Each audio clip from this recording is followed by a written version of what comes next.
எப்படியோ அதுதான் நமக்கு செஞ்ச பாவத்துக்கு நம்ம கொடுக்கக்கூடிய மிகப்பெரிய தண்டனை.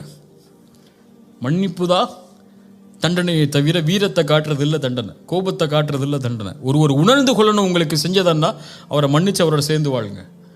இப்போ எத்தனையோ குடும்ப உறவுகளில் தந்தை தாய், பிள்ளைகள் பெற்றோர்கள், மனைவி கணவன், கணவன் மனைவி, பிள்ளைகள், சகோதரர்கள், நண்பர்கள், அண்டை வீட்டார்கள் என எத்தனை உறவுகள் இந்த சமூகத்தில் சீர்குலைந்து வெறும் காசு என்பதற்காக, வெறும் ஈகோ என்பதற்காக, வெறும் வார்த்தை சொன்னதற்காக, அல்லது வெறும் உறவை ஏதோ சில வார்த்தைகளில் வர்ணித்ததற்காக, அல்லது தன்னை பற்றி பேசினான் என்பதற்காக, அல்லது தன்னை பற்றி தன் மானத்திற்கு பங்கம் விளைவிக்கக்கூடிய காரியத்தை செய்துவிட்டான் என்பதற்காக உங்களுடைய பகையை நீங்கள் வைத்திருந்து அந்த பகையை வளர்த்து கொண்டு இருந்தால் ஒன்றை உணர்ந்து கொள்ளுங்கள், நீங்கள் ரசூலை விட மேன்மையானவர்கள் அல்ல, நீங்கள் அபூபக்கரை விட மேன்மையானவர்கள் அல்ல, நீங்கள் ஆயிஷாவை விட ரலியல்லாஹு அன்ஹா அவர்களை விட மேன்மையாளர்கள் அல்ல.